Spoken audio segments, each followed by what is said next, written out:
ਦੇਸ਼ ਦੁਨੀਆ 'ਚ ਵਸਦੇ ਪੰਜਾਬੀਆਂ ਨੂੰ ਖੁਸ਼ਾਮਦੀਦ। ਮੈਂ ਹਰਜਿੰਦਰ ਸਿੰਘ ਰੰਧਾਵਾ, ਤੁਸੀਂ ਦੇਖ ਰਹੇ ਹੋ ਪੰਜਾਬ ਟੈਲੀਵਿਜ਼ਨ ਔਰ ਮੇਰੇ ਨਾਲ ਨੇ ਰਜੀਵ ਸੀਨੀਅਰ ਜਰਨਲਿਸਟ ਭਾਸਕਰ ਸਾਹਿਬ ਜੀ। ਆਇਆ ਬਹੁਤ ਬਹੁਤ ਸ਼ੁਕਰੀਆ ਰੰਧਾਵਾ ਜੀ। ਭਾਸਕਰ ਸਾਹਿਬ, ਮਾਣਯੋਗ ਸੁਪਰੀਮ ਕੋਰਟ ਕੁਝ ਕਹਿ ਰਹੀ ਆ ਕਿਸਾਨ ਮਾਮਲਿਆਂ ਨੂੰ ਲੈ ਕੇ। ਟਿੱਪਣੀ ਬਹੁਤ ਸਖਤ ਨਾ ਵੀ ਹੋਵੇ, ਲੇਕਿਨ ਸਰਕਾਰ ਲਈ ਇੱਕ ਰਾਹ ਖੁੱਲ੍ਹਦਾ ਹੈ ਸੜਕਾਂ ਖਾਲੀ ਕਰਾਉਣ ਦਾ। ਇਹਦੇ ਉੱਤੇ ਮੈਂ ਤੁਹਾਡੀ ਟਿੱਪਣੀ ਲੈਣੀ ਆ। ਲੇਕਿਨ ਦੂਜੇ ਮਾਮਲੇ ਦੇ ਵਿੱਚ ਕੁੰਵਰ ਵਿਜੇ ਪ੍ਰਤਾਪ ਵੱਲੋਂ ਦਾਇਰ ਕੀਤੀ ਗਈ ਪਟੀਸ਼ਨ, ਉਹਦੇ ਉੱਤੇ ਸਰਕਾਰ ਨੂੰ ਨੋਟਿਸ ਜਾਰੀ ਹੁੰਦਾ ਹੈ, ਉਹਦੇ ਉੱਤੇ ਵੀ ਗੱਲ ਕਰਨੀ ਆ। ਤੀਜਾ ਸਵਾਲ, ਜਿਹੜੇ ਨਵਜੋਤ ਸਿੰਘ ਸਿੱਧੂ ਦੇ ਸਲਾਹਕਾਰ ਹੈ, ਉਹਦੇ ਤੇ ਮਾਮਲਾ ਗਰਮ ਹੁੰਦਾ ਜਾਂਦਾ। ਪੰਜਾਬ ਦੇ ਮੇਨ ਮੁੱਦਿਆਂ ਤੋਂ ਧਿਆਨ ਪਾਸੇ ਨੂੰ ਕੀਤਾ ਜਾ ਰਿਹਾ। ਅਕਾਲੀ ਦਲ ਵਾਲਿਆਂ ਨੇ ਪੂਰਾ ਹਮਲਾ ਬੋਲਿਆ। ਉਧਰ ਮਨੀਸ਼ ਤਿਵਾੜੀ ਜਿਹੜੇ ਕੈਪਟਨ ਕੈਂਪ 'ਚ ਜਾਣੇ ਜਾਂਦੇ ਆ, ਉਹਨਾਂ ਨੇ ਵੀ ਬੜੀ ਸਖਤ ਟਿੱਪਣੀ ਕੀਤੀ। ਹਰੀਸ਼ ਰਾਵਤ ਨੂੰ ਕਿਹਾ ਇਹਦੇ ਉੱਤੇ ਐਕਸ਼ਨ ਲਓ, ਗੱਲ ਕਰੋ, ਬਹੁਤ ਜ਼ਰੂਰੀ ਅਹਿਮ ਮਸਲੇ ਨੇ। ਲੇਕਿਨ ਮੈਂ ਮੁੜ ਕੇ ਆਵਾਂ, ਮਾਣਯੋਗ ਸੁਪਰੀਮ ਕੋਰਟ ਅੱਜ ਜਿਹੜੇ 2 ਮੈਂਬਰੀ ਬੈਂਚ ਸੀਗਾ, ਉਹਦੇ ਵੱਲੋਂ ਕਿਸਾਨਾਂ ਨੂੰ ਲੈ ਕੇ, ਸੜਕਾਂ ਖਾਲੀ ਕਰਾਉਣ ਨੂੰ ਲੈ ਕੇ ਨੋਇਡਾ ਦੇ ਕਿਸੇ ਪਟੀਸ਼ਨਰ ਦੀ ਪਟੀਸ਼ਨ ਦੇ ਉੱਤੇ ਆਪਣੀ ਗੱਲ ਕਹਿ ਰਿਹਾ ਔਰ ਸਰਕਾਰ ਨੂੰ, ਖਾਸ ਤੌਰ ਤੇ ਕੇਂਦਰ, ਯੂਪੀ ਔਰ ਹਰਿਆਣਾ ਸਰਕਾਰ ਨੂੰ ਨੋਟਿਸ ਜਾਰੀ ਕਰਦੇ ਆ ਸੜਕਾਂ ਖਾਲੀ ਕਰਾਉਣ ਨੂੰ ਲੈ ਕੇ। ਹਾਲਾਂਕਿ ਉਹ ਹੱਕ ਹਕੂਕ ਦੀ ਵੀ ਗੱਲ ਕਰਦੇ ਆ, ਅੰਦੋਲਨ ਕਿਸਾਨਾਂ ਦਾ ਹੱਕ ਆ ਇਹ ਕਹਿ ਰਹੇ ਆ। ਲੇਕਿਨ ਇੱਕ ਵਾਰੀ ਪਹਿਲਾਂ ਵੀ ਮਾਣਯੋਗ ਸੁਪਰੀਮ ਕੋਰਟ ਨੇ ਗੱਲ ਕਹੀ ਸੀ ਕਿ ਕਿਸਾਨਾਂ ਦਾ ਹੱਕ ਹੈ ਅੰਦੋਲਨ ਕਰਨਾ। ਉਦੋਂ ਬਹੁਤ ਜ਼ਿਆਦਾ ਪੀਕ ਤੇ ਸੀ ਇਹ ਅੰਦੋਲਨ, ਲੱਖਾਂ ਦੀ ਤਾਦਾਦ 'ਚ ਬਾਰਡਰਸ ਤੇ ਲੋਕ ਬੈਠੇ ਸੀ। ਲੇਕਿਨ ਅੱਜ ਹਾਲਾਤ ਥੋੜੇ ਜਿਹੇ ਬਦਲਣ ਤੋਂ ਬਾਅਦ, ਸੁਪਰੀਮ ਕੋਰਟ ਦੇ ਇਸ ਫੈਸਲੇ ਜਾਂ ਇਸ ਟਿੱਪਣੀ ਤੋਂ ਬਾਅਦ, ਗਵਰਨਮੈਂਟ ਸੜਕਾਂ ਖਾਲੀ ਕਰਾਉਣ ਲਈ ਤੁਹਾਨੂੰ ਲੱਗਦਾ ਸਖਤੀ ਕਰ ਸਕਦੀ ਹੈ? 1-2 ਨੋਟਿਸ ਦੇ ਕੇ, ਅਨਾਉਂਸਮੈਂਟਸ ਕਰਕੇ, ਉਸ ਤੋਂ ਬਾਅਦ ਸੜਕਾਂ ਖਾਲੀ ਕਰਾਉਣ ਲਈ ਸੋਚ ਸਕਦੀ ਹੈ? ਪਾਵਰ ਦਾ ਇਸਤੇਮਾਲ ਹੋ ਸਕਦਾ ਸੁਪਰੀਮ ਕੋਰਟ ਦੀ ਆੜ 'ਚ, ਤੁਹਾਨੂੰ ਲੱਗਦਾ? ਰੰਧਾਵਾ ਜੀ, 26 ਨਵੰਬਰ ਨੂੰ 2020 ਦੇ ਵਿੱਚ ਜਦੋਂ ਇਹ ਅੰਦੋਲਨ ਜਾਂ ਅੰਦੋਲਨਕਾਰੀ ਪੰਜਾਬ ਤੋਂ, ਹਰਿਆਣਾ ਤੋਂ ਦਿੱਲੀ ਵੱਲ ਤੁਰੇ ਸੀਗੇ, ਤੇ ਇਹਨਾਂ ਦਾ ਟੀਚਾ ਸੀਗਾ ਰਾਮਲੀਲਾ ਗਰਾਊਂਡ ਜਾਣਾ। ਪਰ ਰਸਤੇ ਦੇ ਵਿੱਚ ਇਹਨਾਂ ਨੂੰ ਰੋਕਿਆ ਜਾਂਦਾ ਹੈ। ਪਹਿਲੇ ਜਿਹੜਾ ਸ਼ੰਭੂ ਬਾਰਡਰ ਰੋਕਿਆ ਜਾਂਦਾ, ਫਿਰ ਉਹ ਬਾਰਡਰ ਕ੍ਰਾਸ ਕਰਕੇ ਉਹ ਕਿਸੇ ਤਰੀਕੇ ਨਾਲ ਸਿੰਘੂ ਬਾਰਡਰ ਪਹੁੰਚ ਜਾਂਦੇ ਨੇ। ਉੱਥੇ ਫਿਰ ਉਹਨਾਂ ਦਾ ਪੁਲਿਸ ਦੇ ਨਾਲ ਟਾਕਰਾ ਹੁੰਦਾ, ਉਹਨਾਂ ਨੂੰ ਉੱਥੇ ਰੋਕਿਆ ਜਾਂਦਾ, ਉਹ ਉੱਥੇ ਹੀ ਬੈਠਣ ਦਾ ਫੈਸਲਾ ਕਰਦੇ ਨੇ। ਔਰ ਉਹ ਦਿਨ ਔਰ ਅੱਜ ਤਕਰੀਬਨ 9 ਮਹੀਨੇ ਹੋ ਗਏ ਉਹ ਉੱਥੇ ਹੀ ਬੈਠੇ ਨੇ। ਪਹਿਲੇ ਵੀ ਇਹ ਟਿੱਪਣੀ ਸੁਪਰੀਮ ਕੋਰਟ ਨੇ ਕੀਤੀ ਸੀਗੀ ਕਿ ਕਿਸੇ ਵੀ ਅੰਦੋਲਨਕਾਰੀ ਨੂੰ, ਭਾਵੇਂ ਉਹ ਕਿਸਾਨ ਹੋਣ ਜਾਂ ਕੋਈ ਹੋਰ ਜਥੇਬੰਦੀ ਹੋਏ, ਉਹਨਾਂ ਨੂੰ ਆਪਣਾ ਰੋਸ ਜ਼ਾਹਿਰ ਕਰਨ ਦਾ ਪੂਰਾ ਅਧਿਕਾਰ ਹੈ। ਪਰ ਉਹਨਾਂ ਦੇ ਰੋਸ ਜ਼ਾਹਿਰ ਕਰਨ ਦੇ ਵਿੱਚ ਆਮ ਲੋਕਾਂ ਦਾ ਜਾਂ ਕਿਸੇ ਵੀ ਦੂਜੇ ਵਿਅਕਤੀ ਦੀ ਜ਼ਿੰਦਗੀ ਦੇ ਵਿੱਚ ਕੋਈ ਪਰੇਸ਼ਾਨੀ ਨਹੀਂ ਆਉਣੀ ਚਾਹੀਦੀ, ਯਾਨੀ ਕੋਈ ਖਲਲ ਨਹੀਂ ਆਉਣਾ ਚਾਹੀਦਾ। ਤੇ ਸੜਕਾਂ ਨੂੰ ਬੰਦ ਕਰਨਾ ਇਹ ਆਪਣੇ ਆਪ ਵਿੱਚ ਆਮ ਲੋਕਾਂ ਦੇ ਰਾਈਟਸ ਦਾ ਵਾਇਲੇਸ਼ਨ ਹੈਗਾ। ਇਹ ਤੇ ਇੱਕ ਸਟੈਂਡਿੰਗ ਇੰਸਟਰਕਸ਼ਨ ਹੈਗੀ ਹੈ। ਇਹਦੇ ਵਿੱਚ ਚਲੋ ਅੱਜ ਸੁਪਰੀਮ ਕੋਰਟ ਦੀ ਟਿੱਪਣੀ ਵੀ ਆਈ ਹੈ, ਨੋਟਿਸ ਵੀ ਉਹਨਾਂ ਨੇ ਇਸ਼ੂ ਕੀਤਾ ਹੈ ਹਰਿਆਣਾ ਨੂੰ, ਦਿੱਲੀ ਨੂੰ ਤੇ ਯੂਪੀ ਨੂੰ। ਇਹਦੇ ਬਾਅਦ ਤੁਹਾਡਾ ਸਵਾਲ ਹੈ ਕਿ ਕੀ ਪੰਜਾਬ ਸਰਕਾਰ ਜਾਂ ਫਿਰ ਹਰਿਆਣਾ ਸਰਕਾਰ ਜਾਂ ਫਿਰ ਜਿਹੜੀ ਦਿੱਲੀ ਦੀ ਸਰਕਾਰ ਹੈ ਜਾਂ ਕੇਂਦਰ ਸਰਕਾਰ ਹੈ, ਕੋਈ ਸਖਤੀ ਕਰ ਸਕਦੀ ਹੈ? ਮੈਨੂੰ ਇਹ ਲੱਗਦਾ ਹੈ ਕਿ ਅੱਜ ਦੇ ਹਾਲਾਤ ਇੱਦਾਂ ਦੇ ਹੈਗੇ ਹੈ ਕਿ ਤਕਰੀਬਨ 5 ਤੋਂ 6 ਮਹੀਨੇ ਇਲੈਕਸ਼ਨ ਦੇ ਵਿੱਚ ਰਹਿ ਗਏ ਨੇ, ਯੂਪੀ ਦੇ ਵਿੱਚ ਵੀ ਔਰ ਪੰਜਾਬ ਦੇ ਵਿੱਚ ਵੀ। ਜੇ ਕਿਸਾਨੀ ਮੁੱਦੇ ਦਾ, ਕਿਸਾਨੀ ਸੰਘਰਸ਼ ਦਾ ਕੋਈ ਫੈਸਲਾ, ਭਾਵੇਂ ਅੰਨੇ ਜਾਂ ਬੰਨੇ, ਬੀਜੇਪੀ ਨੇ ਜਾਂ ਕੇਂਦਰ ਸਰਕਾਰ ਨੇ ਅਗਰ ਨਹੀਂ ਕੀਤਾ, ਤੇ ਆਉਣ ਵਾਲੇ ਟਾਈਮ ਵਿੱਚ ਉਹਨਾਂ ਨੂੰ ਨੁਕਸਾਨ ਹੋ ਸਕਦਾ ਹੈ। ਗੱਲ ਕਰੀਏ ਕੇਂਦਰ ਸਰਕਾਰ ਦੀ, ਤੇ ਕੇਂਦਰ ਸਰਕਾਰ ਨੇ ਇੱਕ ਅੜੀ ਦਾ ਰੁਖ ਤੇ ਅਪਣਾਇਆ ਹੋਇਆ ਹੈ। ਉਹੀ ਰੁਖ ਕਿਸਾਨਾਂ ਨੇ ਵੀ ਅਪਣਾਇਆ ਹੋਇਆ ਹੈ। ਕਿਸਾਨ ਕਹਿੰਦੇ ਨੇ ਗੱਲਬਾਤ ਦੁਬਾਰਾ ਅਸੀਂ ਤਦ ਸ਼ੁਰੂ ਕਰਾਂਗੇ ਜਦ ਤੁਸੀਂ ਇਹਨਾਂ 3 ਕਾਨੂੰਨਾਂ ਨੂੰ ਰੱਦ ਕਰਨ ਦੀ ਗੱਲ ਕਰੋਗੇ। ਔਰ ਦੂਜੇ ਪਾਸੇ ਕੇਂਦਰ ਸਰਕਾਰ ਕਹਿੰਦੀ ਹੈ ਕਿ ਅਸੀਂ ਵੀ ਤੁਹਾਡੇ ਨਾਲ ਗੱਲਬਾਤ ਤਾਂ ਹੀ ਸ਼ੁਰੂ ਕਰ ਸਕਦੇ ਹਾਂ ਜਦ ਤੁਸੀਂ ਇਹ ਜਿੱਦ ਛੱਡੋਗੇ ਕਿ ਇਹਨਾਂ ਕਾਨੂੰਨਾਂ ਨੂੰ ਰੱਦ ਕੀਤਾ ਜਾਏ। ਇੱਕ ਤਰਫੋਂ ਕਾਲੇ ਕਾਨੂੰਨ ਦੀ ਗੱਲ ਆਉਂਦੀ ਹੈ, ਦੂਜੇ ਪਾਸੇ ਕੇਂਦਰ ਸਰਕਾਰ ਜਾਂ ਭਾਜਪਾ ਦੇ ਆਗੂ ਇਹ ਪੁੱਛਦੇ ਨੇ ਇਹਨਾਂ ਕਾਨੂੰਨਾਂ ਦੇ ਵਿੱਚ ਕਾਲਾ ਕੀ ਹੈ, ਪਹਿਲੇ ਇਹ ਤੇ ਦੱਸੋ। 11 ਗੇੜਿਆਂ ਦੀ ਗੱਲਬਾਤ ਹੁੰਦੀ ਹੈ, 11 ਗੇੜਿਆਂ ਦੇ ਵਿੱਚ ਕਾਲਾ ਕੀ ਹੈ?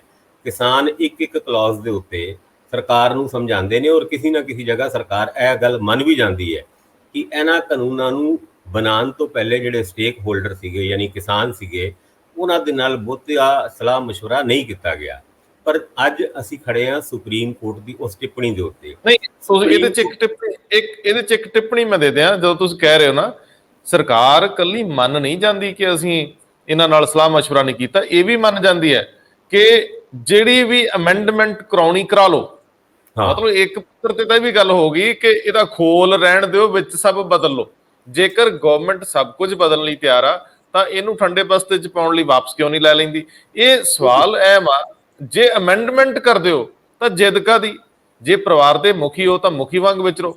ਕਿਸਾਨਾਂ ਨੂੰ ਲੈ ਕੇ ਪੰਜਾਬ ਸਰਕਾਰ ਸ਼ਾਇਦ ਐਸੀ ਸਥਿਤੀ 'ਚ ਨਹੀਂ ਕੋਈ ਸਖਤੀ ਕਰੇ, ਕਿਉਂਕਿ ਪੰਜਾਬ ਦੇ ਹਾਲਾਤ ਬੜੇ ਨਾਜ਼ੁਕ ਨੇ, ਲੇਕਿਨ ਇਹੀ ਸਥਿਤੀ ਸ਼ਾਇਦ ਯੂਪੀ ਲਈ ਵੀ ਬਣੇ, ਕਿਉਂਕਿ ਯੂਪੀ ਦਾ ਇੱਕ ਵੱਡਾ ਹਿੱਸਾ ਇਸ ਅੰਦੋਲਨ ਦੇ ਨਾਲ ਜੁੜਿਆ। ਹਰਿਆਣੇ ਦੇ ਵਿੱਚ ਖੱਟੜ ਸਰਕਾਰ ਨੂੰ ਬਹੁਤ ਮੁਸ਼ਕਲ ਦਾ ਸਾਹਮਣਾ। ਦਿੱਲੀ ਪੁਲਿਸ ਜਿਹੜੀ ਕੇਂਦਰ ਦੇ ਥੱਲੇ ਹੈ ਤੇ ਹਰਿਆਣਾ ਜਿਹੜਾ ਕਿ ਕੇਂਦਰ ਦੇ ਕੁਦਰਤੀ ਤੌਰ ਤੇ ਹੁਕਮ ਤੇ ਚੱਲਦਾ ਹੈ।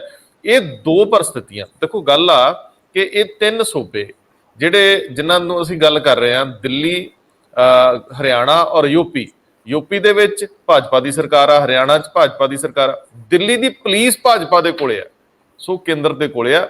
ਮੈਂ ਇਹ ਸੋਚਦਾ ਹਾਂ ਕਿ ਕਿਸੇ ਮੌਕੇ ਤੇ ਜੇ ਗੱਲਬਾਤ ਅੱਗੇ ਵੱਧਦੀ ਰੁਕਦੀ ਹੈ, ਹਾਲਾਂਕਿ ਗੱਲਬਾਤ ਕਦੇ ਸਰਕਾਰਾਂ ਨੂੰ ਰੋਕਣੀ ਨਹੀਂ ਚਾਹੀਦੀ, ਅੰਦੋਲਨਕਾਰੀਆਂ ਨਾਲ ਸਰਕਾਰ ਦੀ ਗੱਲ ਕਰਨੀ ਡਿਊਟੀ ਆ, ਕਿਉਂਕਿ ਉਹ ਬਹੁਤ ਵੱਡੀ ਜਗ੍ਹਾ ਤੇ ਨੇ, ਉਹ ਦੇਸ਼ ਦਾ ਮੈਂਡੇਟ ਲੈ ਕੇ ਆਏ ਹੁੰਦੇ ਆ, ਸਾਰੀਆਂ ਧਿਰਾਂ ਨੂੰ ਸਹਿਮਤ ਕਰਨਾ ਜ਼ਰੂਰੀ। ਪਰ ਮੈਂ ਭਾਸਕਰ ਸਾਹਿਬ ਜਿਹੜਾ ਇਹ ਸਵਾਲ ਪੁੱਛ ਰਿਹਾ ਸੀਗਾ, ਕੀ ਐਸੀ ਸਥਿਤੀ ਦੇ ਵਿੱਚ ਕਿਸਾਨਾਂ ਨੂੰ ਸਖਤੀ ਨਾਲ ਖਦੇੜਨ ਦਾ ਕੋਈ ਪਲਾਨ ਵੀ ਬਣ ਸਕਦਾ, ਜਦੋਂ ਕਿ ਸੁਪਰੀਮ ਕੋਰਟ ਇਸ ਤੋਂ ਵੀ 2 ਕਦਮ ਅੱਗੇ ਜਾ ਕੇ ਇਹਨਾਂ ਸਾਰੀਆਂ ਪਟੀਸ਼ਨਸ ਨੂੰ ਕਲੱਬ ਕਰ ਸਕਦੀ ਸੀ? ਉਹਨਾਂ ਪਹਿਲੀਆਂ ਪਟੀਸ਼ਨਸ ਦੇ ਨਾਲ ਜਿਨ੍ਹਾਂ ਦੇ ਉੱਤੇ ਜੇ ਸੁਣਵਾਈ ਪੈਂਡਿੰਗ ਆ, ਉਹ ਪਟੀਸ਼ਨ ਜਿਨ੍ਹਾਂ ਦਾ ਨਿਪਟਾਰਾ ਕਰਦਿਆਂ ਮਾਣਯੋਗ ਸੁਪਰੀਮ ਕੋਰਟ ਨੇ ਉਹਨਾਂ ਸਾਰੇ ਬਿੱਲਾਂ ਦੇ ਉੱਤੇ ਰੋਕ ਲਾਈ ਹੋਈ ਹੈ। ਉਹ ਕਾਨੂੰਨ ਲਾਗੂ ਨਹੀਂ ਗਏ, ਉਹਨਾਂ ਨੂੰ ਉੱਤੇ ਰੋਕ ਲੱਗੀ ਹੋਈ ਹੈ ਇੱਕ ਤਰ੍ਹਾਂ ਨਾਲ, ਲੇਕਿਨ ਸੁਪਰੀਮ ਕੋਰਟ ਉਹਨਾਂ ਨੂੰ ਕਲੱਬ ਕਰਕੇ ਤੇ ਫਿਰ ਅੱਗੇ ਵਧਾ ਸਕਦੀ ਸੀ। ਸੁਪਰੀਮ ਕੋਰਟ ਦੀ ਇੱਕ ਕਮੇਟੀ ਜਿਹਨੇ ਸਾਰਿਆਂ ਤੋਂ ਰਾਏ ਲੈ ਕੇ ਸੁਪਰੀਮ ਕੋਰਟ ਨੂੰ ਰਾਏ ਦੇਣੀ ਸੀ, ਉਹ ਵੀ ਰਿਪੋਰਟ ਸੌਂਪ ਚੁੱਕੀ ਹੈ। ਸੋ ਚੰਗਾ ਹੁੰਦਾ ਕਿ ਮਾਣਯੋਗ ਸੁਪਰੀਮ ਕੋਰਟ ਇਹਨਾਂ ਸਭ ਨੂੰ ਕਲੱਬ ਕਰਕੇ ਇੱਕ ਜਗ੍ਹਾ ਅੱਗੇ ਤੁਰਦੀ। ਕੀ ਕਹਿੰਦੇ ਹੋ? ਦੇਖੋ, ਇਹ ਜਿਹੜੀ ਪਟੀਸ਼ਨ ਦੇ ਉੱਤੇ ਸੁਪਰੀਮ ਕੋਰਟ ਦੀ ਜਿਹੜੀ ਅੱਜ ਟਿੱਪਣੀ ਆਈ ਹੈ, ਉਹ ਹੈਗੀ ਹੈ ਕਿ ਆਮ ਲੋਕਾਂ ਦੇ ਮਾਨਵ ਅਧਿਕਾਰਾਂ ਦਾ ਉਲੰਘਣ ਹੋ ਰਿਹਾ ਹੈ। ਦਿੱਲੀ ਦੇ ਰਸਤੇ ਬੰਦ ਨੇ। ਜੇ ਅੱਜ ਤੁਸੀਂ ਦਿੱਲੀ ਜਾਣਾ ਹੋਏ, ਪਹਿਲੇ ਤਾਂ ਤੁਸੀਂ ਅਗਰ ਜਲੰਧਰੋਂ ਤੁਰਦੇ ਹੋ, ਅੰਮ੍ਰਿਤਸਰੋਂ ਤੁਰਦੇ ਹੋ, ਤੇ ਤੁਹਾਨੂੰ ਲੁਧਿਆਣਾ ਤੋਂ ਪਹਿਲੇ ਯਾਨੀ ਫਗਵਾੜਾ ਤੋਂ ਵੀ ਪਹਿਲੇ ਜਲੰਧਰ ਦੇ ਵਿੱਚ ਵੀ ਬੜਾ ਭਾਰੀ ਕਿਸਾਨਾਂ ਦਾ ਜਾਮ ਮਿਲਦਾ ਹੈ। ਚਲੋ ਕਿਸੇ ਅੰਨੇ ਬੰਨੇ ਪਿੰਡਾਂ ਦੇ ਵਿੱਚੋਂ ਹੋ ਕੇ ਤੁਸੀਂ ਅੱਗੇ ਲੰਘ ਵੀ ਜਾਂਦੇ ਹੋ, ਫਿਰ ਤੁਸੀਂ ਦਿੱਲੀ ਪਹੁੰਚਦੇ ਹੋ, ਉਸ ਤੋਂ ਪਹਿਲੇ ਫੇਰ ਜਾਮ ਹੈ। ਸੁਪਰੀਮ ਕੋਰਟ ਦੀ ਟਿੱਪਣੀ ਭਾਵੇਂ ਅੱਜ ਨਵੀਂ ਜ਼ਰੂਰ ਹੈ, ਇੱਕ ਪਟੀਸ਼ਨ ਦੇ ਜਵਾਬ ਦੇ ਵਿੱਚ ਜ਼ਰੂਰ ਹੈ, ਪਰ ਇਹ ਇੱਕ ਸਟੈਂਡਿੰਗ ਇੰਸਟਰਕਸ਼ਨ ਹੈਗਾ, ਇੱਕ ਜਨਰਲ ਪਰਸੈਪਸ਼ਨ ਵੀ ਹੈਗੀ ਹੈ ਕਿ ਕਿਸੇ ਨੂੰ ਵੀ ਰੋਸ਼ ਤੇ ਪ੍ਰੋਟੈਸਟ ਦਾ ਅਧਿਕਾਰ ਹੈ, ਪਰ ਤੁਹਾਡੇ ਰੋਸ਼ ਤੇ ਪ੍ਰੋਟੈਸਟ ਦੇ ਰਾਹੀਂ ਆਮ ਲੋਕਾਂ ਦੇ ਜੀਵਨ ਦੇ ਵਿੱਚ ਕੋਈ ਖਲਲ ਨਹੀਂ ਪੈਣਾ ਚਾਹੀਦਾ। ਔਰ ਦਿੱਲੀ ਦੇ ਵਿੱਚ, ਜਿੱਦਾਂ ਮੈਂ ਪਹਿਲੇ ਵੀ ਕਹਿ ਚੁੱਕਿਆ, ਕਿਸਾਨ ਇਹ ਕਹਿ ਸਕਦੇ ਨੇ ਕਿ ਸਾਨੂੰ ਤੇ ਰੋਕਿਆ ਗਿਆ, ਸਾਨੂੰ ਮਜਬੂਰ ਕੀਤਾ ਗਿਆ ਕਿ ਅਸੀਂ ਸੜਕਾਂ ਤੇ ਬੈਠੀਏ, ਅਸੀਂ ਤੇ ਰਾਮਲੀਲਾ ਗਰਾਊਂਡ ਜਾਣਾ ਚਾਹੁੰਦੇ ਸੀਗੇ। ਹੁਣ ਉਹ ਰਾਮਲੀਲਾ ਗਰਾਊਂਡ ਰਹਿ ਗਈ ਪਿੱਛੇ, ਕਿਉਂਕਿ ਬਾਅਦ ਚੋਂ ਦਿੱਲੀ ਸਰਕਾਰ ਔਰ ਕੇਂਦਰ ਦੀ ਸਰਕਾਰ ਨੇ ਰਾਮਲੀਲਾ ਗਰਾਊਂਡ ਜਾਣ ਦੀ ਇਜਾਜ਼ਤ ਵੀ ਦੇ ਦਿੱਤੀ ਸੀ, ਪਰ ਇਹ ਗਏ ਨਹੀਂ ਸੀਗੇ। ਹੁਣ ਜਿੱਥੇ ਜਲੰਧਰ ਦੇ ਵਿੱਚ ਜਿਹੜਾ ਪ੍ਰੋਟੈਸਟ ਹੋ ਰਿਹਾ, ਉਹ ਗੰਨੇ ਕਿਸਾਨਾਂ ਦਾ ਹੋ ਰਿਹਾ, ਉਹ ਪੰਜਾਬ ਸਰਕਾਰ ਵਾਸਤੇ ਬਹੁਤ ਵੱਡੀ ਸਿਰਦਰਦੀ ਬਣਿਆ ਹੋਇਆ ਹੈ। ਸੁਪਰੀਮ ਕੋਰਟ ਦਾ ਇਹ ਨੋਟਿਸ ਦੇ ਜ਼ਰੀਏ ਪੰਜਾਬ ਸਰਕਾਰ ਵੀ ਕੋਈ ਕੜਾ ਫੈਸਲਾ ਲੈਂਦੇ ਹੋਏ ਇਹਨਾਂ ਕਿਸਾਨਾਂ ਦੇ ਖਿਲਾਫ ਐਕਸ਼ਨ ਲਏਗੀ, ਇੱਦਾਂ ਦਾ ਨਜ਼ਰ ਨਹੀਂ ਆਉਂਦਾ, ਕਿਉਂਕਿ ਉਹਨਾਂ ਨੂੰ ਚੰਗੀ ਤਰ੍ਹਾਂ ਪਤਾ ਹੈ ਅਗਰ ਕਿਸਾਨਾਂ ਦੇ ਖਿਲਾਫ ਕੋਈ ਐਕਸ਼ਨ ਲਿੱਤਾ ਔਰ ਗੱਲ ਅਗਰ ਵਾਪਸੀ ਉਹਨਾਂ ਦੇ ਉੱਤੇ ਆ ਗਈ ਤੇ ਫਿਰ ਹੋਰ ਜ਼ਿਆਦਾ ਮੁਸ਼ਕਿਲ ਹੋਏਗੀ। ਹਜੇ ਕੇਂਦਰ ਸਰਕਾਰ ਨੂੰ ਕਿਸਾਨਾਂ ਨੇ ਸ਼ੰਭੂ ਬਾਰਡਰ ਜਾਂ ਦਿੱਲੀ ਦੇ ਬਾਰਡਰਾਂ ਤੇ ਬੈਠ ਕੇ, ਸਿੰਘੂ ਬਾਰਡਰ ਤੇ ਬੈਠ ਕੇ ਉਹਨਾਂ ਨੂੰ ਆੜੇ ਹੱਥ ਲਿੱਤਾ ਹੋਇਆ ਹੈ। ਹੁਣ ਗੱਲ ਕਰੀਏ ਕੇਂਦਰ ਸਰਕਾਰ ਕੀ ਸਖਤੀ ਕਰ ਸਕਦੀ ਹੈ। ਗੱਲ 26 ਜਨਵਰੀ ਤੋਂ ਸ਼ੁਰੂ ਹੋਈ ਸੀ, ਤੁਹਾਨੂੰ ਯਾਦ ਹੋਏਗਾ 26 ਜਨਵਰੀ ਦੇ ਵਿੱਚ ਜੋ ਕੁਝ ਦਿੱਲੀ ਦੇ ਵਿੱਚ ਹੋਇਆ, ਲਾਲ ਕਿਲੇ ਦੇ ਵਿੱਚ ਜੋ ਕੁਝ ਹੋਇਆ, ਜਿੰਨੇ ਵੀ ਪੋਲੀਟੀਕਲ ਐਕਸਪਰਟਸ ਨੇ ਔਰ ਜਿੰਨੇ ਵੀ ਪੰਜਾਬ ਵਿੱਚ ਰਹਿ ਰਹੇ ਲੋਕੀ ਸੀ ਜਾਂ ਦਿੱਲੀ ਦੇ ਵਿੱਚ ਰਹਿ ਰਹੇ ਲੋਕੀ ਸੀਗੇ, ਉਹ ਕਿਸਾਨਾਂ ਦੇ ਖਿਲਾਫ ਹੋ ਗਏ ਸੀਗੇ। ਉਸ ਟਾਈਮ ਭਾਜਪਾ ਦੇ ਕੋਲ ਇੱਕ ਬਹੁਤ ਵੱਡਾ ਬਹਾਨਾ ਸੀਗਾ ਕਿ ਐਂਟੀ ਨੈਸ਼ਨਲ ਐਕਟੀਵਿਟੀਜ਼ ਕਿਉਂਕਿ ਇਹਨਾਂ ਨੇ ਕੀਤੀ ਹੈ ਤੇ ਇਹਨਾਂ ਨੂੰ ਖਦੇੜਨ ਵਾਸਤੇ ਅੱਜ ਰਾਤ ਨੂੰ ਹੀ ਵੱਡੀ ਕਾਰਵਾਈ ਕੀਤੀ ਜਾਏ।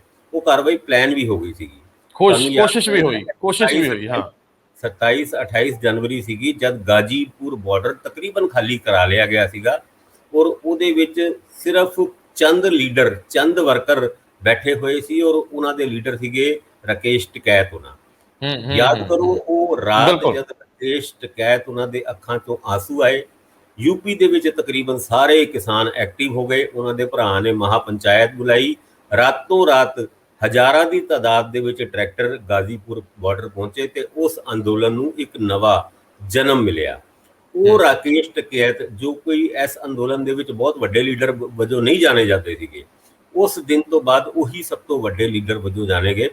ਭਾਵੇਂ ਇਹ ਅੰਦੋਲਨ ਮੁੱਖ ਤੌਰ ਤੇ ਪੰਜਾਬੀ ਕਿਸਾਨਾਂ ਨੇ ਸ਼ੁਰੂ ਕੀਤਾ ਸੀ, ਔਰ ਪੰਜਾਬੀ 32 ਜਥੇਬੰਦੀਆਂ ਇਹਦੇ ਵਿੱਚ ਅਗਵਾਈ ਕਰ ਰਹੀ ਹੈ। ਪਰ ਉਸ ਜਥੇਬੰਦੀਆਂ ਦੇ ਵਿੱਚ ਵੀ ਕਈ ਵਾਰ ਤੁਹਾਨੂੰ ਡਿਫਰੈਂਸਸ ਦੇਖਣ ਨੂੰ ਮਿਲਿਆ ਹੋਏਗਾ। ਕਦੀ ਚੜੂਨੀ ਸਾਹਿਬ ਦੇ ਖਿਲਾਫ ਸੰਯੁਕਤ ਮੋਰਚਾ ਐਕਸ਼ਨ ਲੈਂਦਾ ਹੈ ਤੇ ਕਦੀ ਰੁੱਲੂ ਦੇ ਖਿਲਾਫ ਲੈਂਦਾ ਹੈ, ਤੇ ਕਈ ਵਾਰ ਇਸ ਤਰ੍ਹਾਂ ਦੀ ਸਿਚੁਏਸ਼ਨ ਆਉਣ ਤੋਂ ਬਾਅਦ ਹੁਣ ਕੇਂਦਰ ਸਰਕਾਰ ਇਹਦੇ ਉੱਤੇ ਕੋਈ ਸਖਤ ਫੈਸਲਾ ਲੈ ਸਕਦੀ ਹੈ। ਲੱਗਦਾ ਹੈ ਕਿ ਅਗਰ ਤੁਸੀਂ ਮੇਰੀ ਨਿੱਜੀ ਰਾਏ ਮੰਗਦੇ ਹੋ ਤਾਂ ਮੈਨੂੰ ਇਹ ਲੱਗਦਾ ਹੈ ਕਿ ਇਹ ਐਕਸ਼ਨ ਹੋ ਸਕਦਾ ਹੈ, ਭਾਵੇਂ ਇਹ ਐਕਸ਼ਨ ਅਪੀਲ ਕਰਕੇ ਹੋਏ। ਪਹਿਲੇ ਕਿਸਾਨਾਂ ਨੂੰ ਅਪੀਲ ਕੀਤੀ ਜਾਏ ਕਿ ਤੁਸੀਂ ਸਾਈਡ ਤੇ ਹੋ ਜਾਓ, ਸੜਕ ਨਾ ਰੋਕੋ, ਔਰ ਉਸ ਅਪੀਲ ਦਾ ਕੋਈ ਅਲਟੀਮੇਟਮ ਕੇਂਦਰ ਸਰਕਾਰ ਦੇ ਸਕਦੀ ਹੈ। ਉਸ ਤੋਂ ਬਾਅਦ ਸਿੱਧਾ ਐਕਸ਼ਨ ਵੀ ਲੈ ਸਕਦੀ ਹੈ। ਜੇ ਸਿੱਧਾ ਐਕਸ਼ਨ ਲੈਂਦੀ ਹੈ ਤੇ ਉਹਦੇ ਪ੍ਰੋਜ਼ ਐਂਡ ਕੌਨਸ ਵੀ ਸਰਕਾਰਾਂ ਨੂੰ ਦੇਖਣੇ ਪੈਣਗੇ, ਕਿਉਂਕਿ ਇਹ ਪੰਜਾਬੀ ਕਿਸਾਨ ਨੇ ਜਿਹੜੇ ਸਿੰਘੂ ਬਾਰਡਰ ਤੇ ਬੈਠੇ ਨੇ। ਜੇ ਮੱਖੀਆਂ ਦੇ ਝੁੰਡ ਤੋਂ ਕੋਈ ਪੰਗਾ ਜਿਹਾ ਲੈ ਲਿਆ, ਫਿਰ ਸਰਕਾਰਾਂ ਦਾ ਕੀ ਬਣੂਗਾ, ਹਰਿਆਣਾ ਦਾ ਕੀ ਬਣੂਗਾ, ਔਰ ਅੱਗੇ ਆਉਣ ਵਾਲੀ ਚੋਣਾਂ ਦੇ ਵਿੱਚ ਪਾਰਟੀਆਂ ਦਾ ਕੀ ਬਣੂਗਾ। ਇਹ ਬਹੁਤ ਵੱਡਾ ਇੱਕ ਸਵਾਲ ਹੈ। ਦਿਲ ਤੇ ਕਰਦਾ ਹੈ ਉਹਨਾਂ ਦਾ, ਕੇਂਦਰ ਸਰਕਾਰ ਦਾ, ਵੀ ਕਿਸੇ ਵੀ ਤਰੀਕੇ ਨਾਲ ਇਹ ਕਿਸਾਨੀ ਸੰਘਰਸ਼ ਤੋਂ ਨਿਜਾਤ ਪਾਈ ਜਾਏ, ਭਾਵੇਂ ਸਖਤੀ ਕਰਕੇ, ਭਾਵੇਂ ਕਿਸੇ ਤਰੀਕੇ ਨਾਲ ਵਿੱਚ ਦਾ ਰਸਤਾ ਲੱਭ ਕੇ। ਪਰ ਜੇ ਕਿਤੇ ਸਖਤੀ ਕੀਤੀ ਤੇ ਫਿਰ ਉਹ ਜਲਿਆਂਵਾਲਾ ਬਾਗ ਅੱਜ ਤੱਕ ਨਹੀਂ ਭੁੱਲਿਆ ਪੰਜਾਬੀਆਂ ਨੂੰ, ਜਦ ਨਿਰਦੋਸ਼ ਪੰਜਾਬੀਆਂ ਦੇ ਉੱਤੇ ਜਨਰਲ ਡਾਇਰ ਨੇ ਗੋਲੀਆਂ ਚਲਵਾਈ ਸੀ।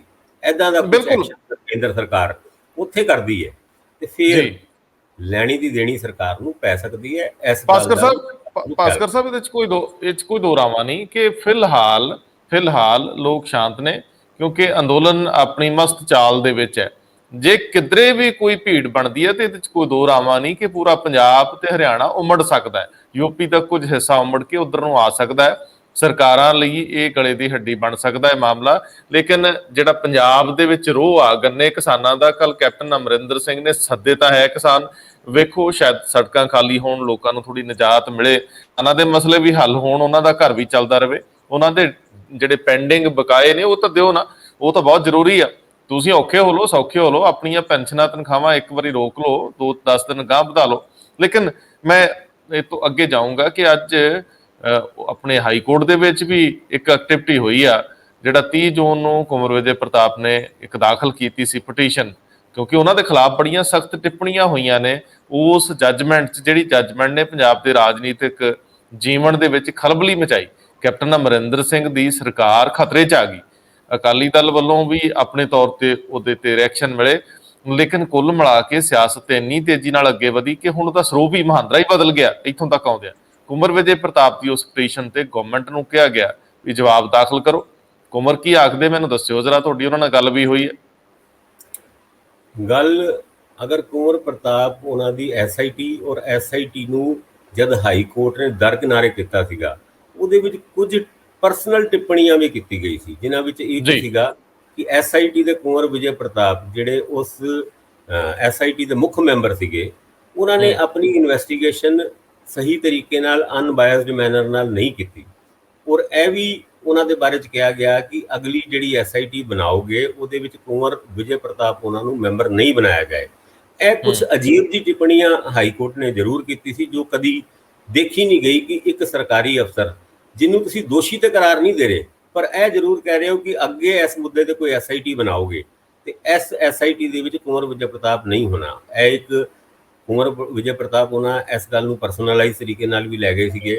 ਔਰ ਉਸ ਟਾਈਮ ਇਹ ਵੀ ਲੱਗਦਾ ਸੀਗਾ ਕਿ ਸ਼ਾਇਦ ਪੰਜਾਬ ਸਰਕਾਰ ਇਸ ਮੁੱਦੇ ਤੇ ਸੁਪਰੀਮ ਕੋਰਟ ਦਾ ਦਰਵਾਜ਼ਾ ਛੇਤੀ ਖੜਕਾਏਗੀ, ਕਿਉਂਕਿ ਕੈਪਟਨ ਅਮਰਿੰਦਰ ਸਿੰਘ ਨੇ ਉਸ ਟਾਈਮ ਵੀ ਕਿਹਾ ਸੀਗਾ ਕਿ ਹਾਈ ਕੋਰਟ ਦੀ ਇਹ ਜੱਜਮੈਂਟ ਕੁਝ ਠੀਕ ਨਹੀਂ ਲੱਗਦੀ, ਇਹਦੇ ਵਿੱਚ ਬਹੁਤ ਸਾਰੀ ਗੱਲਾਂ ਇੱਦਾਂ ਦੀ ਹੈਗੀ ਹੈ ਜਿਹੜਾ ਇਸ ਜੱਜਮੈਂਟ ਦੇ ਜੁਰਿਸਡਿਕਸ਼ਨ ਦੇ ਵਿੱਚ ਹੀ ਨਹੀਂ ਆਉਂਦੀ ਸੀਗੀ।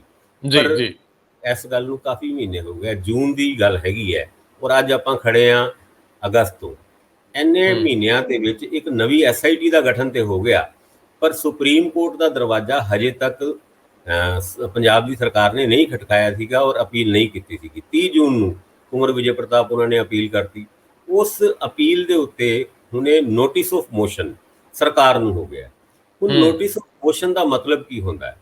ਕੁੰਵਰ ਵਿਜੇ ਪ੍ਰਤਾਪ ਨੇ ਉਸ ਜੱਜਮੈਂਟ ਜਿਹੜੀ ਹਾਈ ਕੋਰਟ ਦੀ ਉਸ ਜੱਜਮੈਂਟ ਜਿਹਦੇ ਵਿੱਚ ਉਹਨਾਂ ਦੇ ਖਿਲਾਫ ਟਿੱਪਣੀਆਂ ਕੀਤੀ ਗਈ ਸੀ, ਉਸ ਜੱਜਮੈਂਟ ਨੂੰ ਸਿਰੇ ਤੋਂ ਖਾਰਿਜ ਕਰਨ ਦੀ ਮੰਗ ਕੀਤੀ ਹੈ।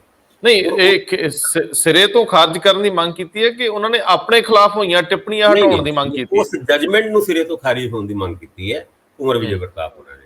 ਔਰ ਉਹਦੇ ਬਾਰੇ ਚ ਕੁਝ ਐਲੀਗੇਸ਼ਨ, ਕੁਝ ਗੱਲਾਂ ਉਹਨਾਂ ਨੇ ਸਰਕਾਰ ਦੇ ਬਾਰੇ ਚ ਵੀ ਕੀਤੀਆਂ ਹੋਣਗੀਆਂ, ਕਿਉਂਕਿ ਉਹ ਆਪਣੇ ਇੰਟਰਵਿਊ ਦੇ ਵਿੱਚ ਵੀ ਬਾਰ-ਬਾਰ ਕਹਿੰਦੇ ਨੇ ਕਿ ਕਿਸੇ ਨਾ ਕਿਸੇ ਜਗ੍ਹਾ ਸਰਕਾਰ ਤੋਂ ਉਹ ਅਣਗਹਿਲੀਆਂ ਹੋਈਆਂ ਜਿਹਦੇ ਕਰਕੇ ਹਾਈ ਕੋਰਟ ਨੇ ਉਸ ਦਿਨ ਹੀ ਇਸ ਮੈਟਰ ਨੂੰ ਡਿਸਾਈਡ ਕੀਤਾ, ਕਿਉਂਕਿ ਉਸ ਦਿਨ ਜਿਹੜੇ ਪੰਜਾਬ ਸਰਕਾਰ ਦੇ ਐਡਵੋਕੇਟ ਸੀਗੇ ਉੱਥੇ ਪੇਸ਼ ਨਹੀਂ ਹੋਏ ਸੀਗੇ।